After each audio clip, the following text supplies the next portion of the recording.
All right, the fans outside are loving it. Hey, everyone, it's Jeff Keighley, and welcome back to YouTube Live at E3. That wraps up the PlayStation press conference, but now all those developers, you didn't hear a lot of talking on stage at all, but now the developers get to talk to you guys and all of us here live on our stage. We'll have the developers behind Call of Duty, Destiny, God of War, Detroit, Spider-Man, and many other titles coming by.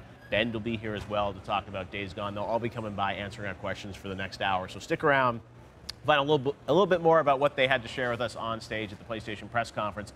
But now, as they make their way over from the Shrine, we're going to get some reactions from Andy, Allegra, and Alana. So, guys, what did you think, Andy, overall of PlayStation press conference? You know, it was other press conferences, lots of talking. This was all about the games, very theatrical, you know, lots of content there. Not a ton of big news, surprise game announcements, but what was shown I thought looked really good. Andy, what was your take overall? Yeah, I mean, I love their Cirque to PlayStation delivery style. I think that's fun, and I think the focus on games is always important. And I think, kind of as we talked about ahead of time, I think this was the year to kind of correct, you know, talking about 2019, 2020, and stuck to games that we expected this year. I mean, I don't think there were that many surprises. I mean, there was a PSVR lineup that I think had some things in there, but.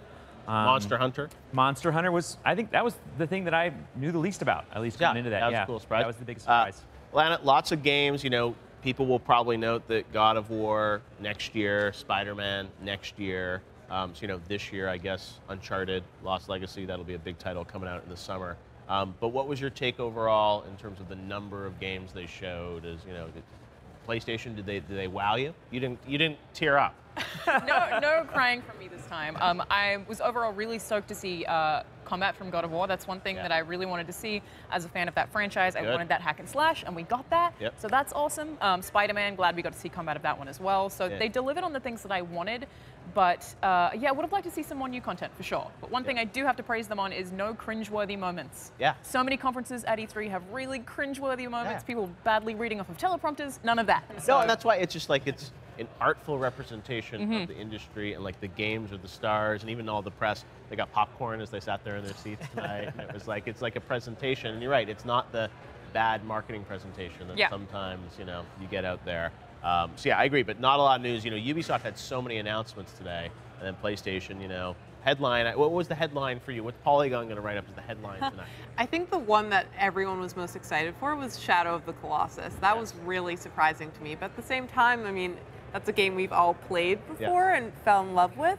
So it's sort of a strange press conference in that way. Like what you guys were saying, not a ton of totally new, shocking content. Like biggest revelation for me was, you know, my favorite game of all time coming out on PS4 again. Did you not tear up for that? Come on. I did tear up a little bit for that. Also some similar looking games as well. It seems like we've got a lot of third-person action games. That's Days Gone looked a lot more like Uncharted or The Last of Us than I was expecting it to initially. So a lot of similar stuff. Aside from Monster Hunter, very surprised we didn't see other players in that.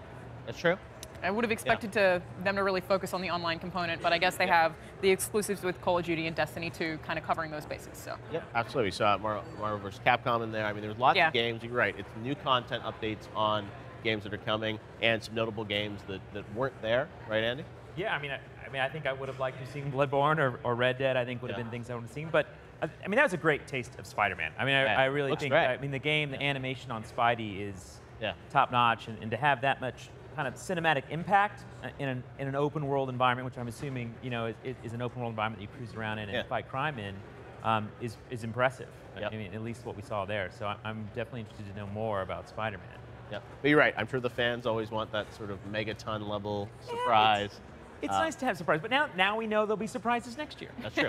Well, you're right, and for people that have done this for many years, you know, it's cyclical, and it's like, you know, same thing with Ubisoft. Like today, they got so much attention because they announced all these games, but sort of the well is now dry for a few years, because that was probably the next 2 or 3 years of titles that they're showing. So that's what's interesting about the gamesmanship of this. It's like, do you talk just about this year? Do you talk about the future?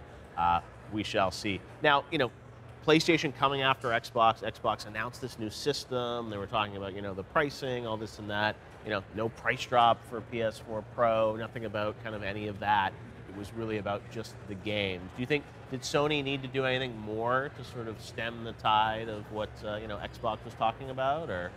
I mean, not to speak first, but I mean, like, I kind of like that the competition is less important.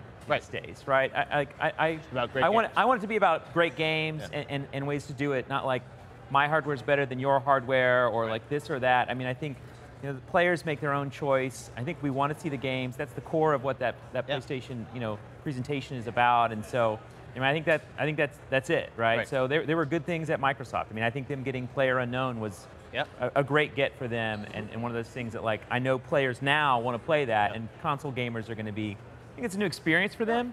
But I think it's a great point. Even Microsoft, there's a lot of console exclusive launch window, this and that, and PlayStation.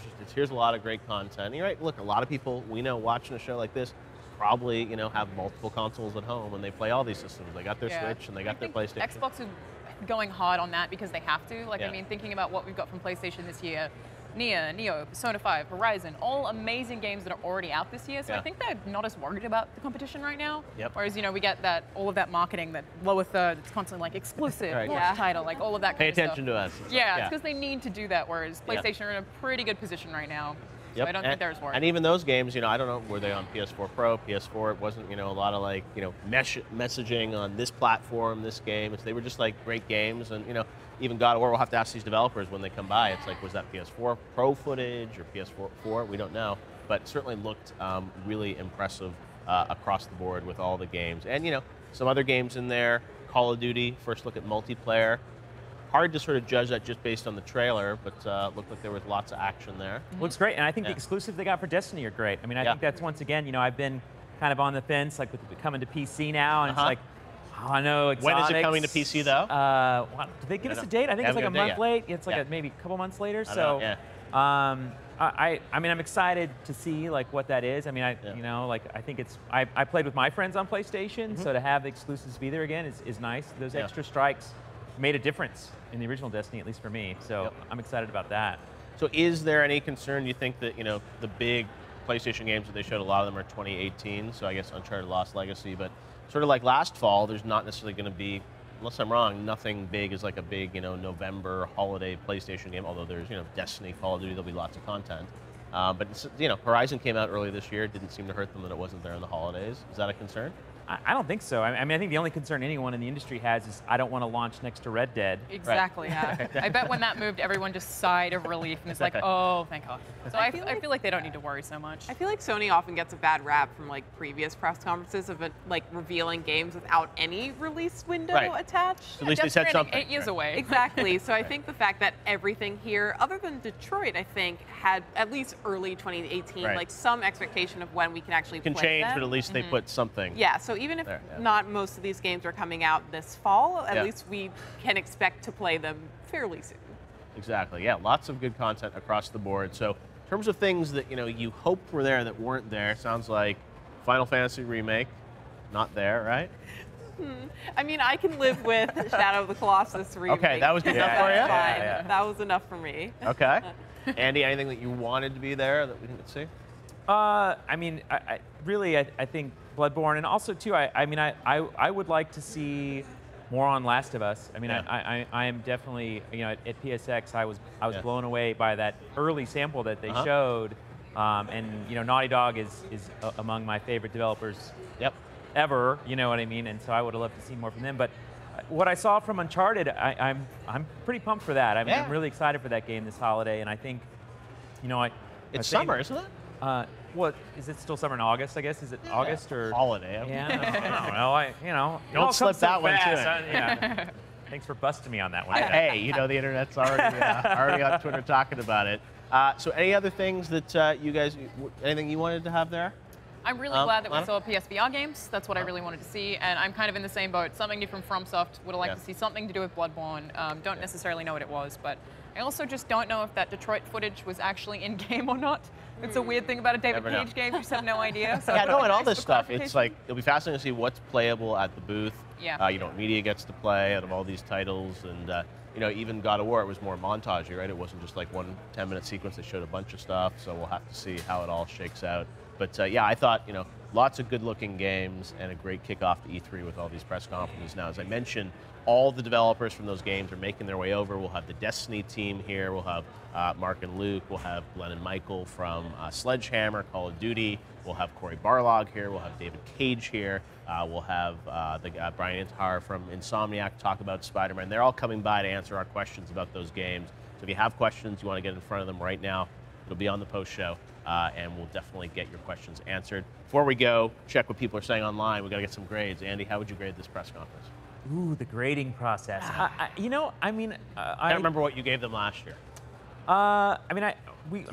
We gave them, I think, pretty decent scores last year. Yes. I would say the problem is I think Sony has to match up against Sony in this particular case, and for them, I would say C on this. I would say that they delivered what was expected. Yep. And without the unexpected, I think it's kind of solid, good, enjoyed it. It was great, but. Yeah.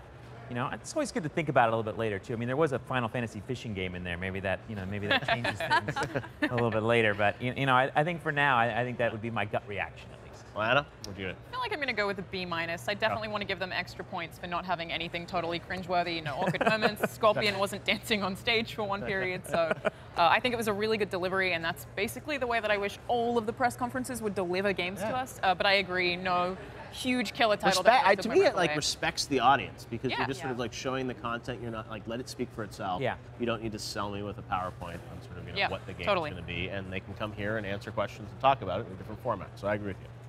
Allegra, how would you give it? Yeah, I don't think this is going to go down in history as one of the more memorable Sony press conferences. I'm already starting to forget it, I think. What? Oh my God. There's been a lot going on this week, okay? Yeah. But I think I really did appreciate seeing a lot of actual gameplay footage, and I think letting the game speak for themselves was a really nice touch for sure. Absolutely. All right, well, thanks for hanging out with us, guys. Got no popcorn, but we got to at least watch it here live with all of you guys around the world. Record numbers of people watching the PlayStation press conference, high point of E3 for people watching online. So thank you for watching it live in 4K.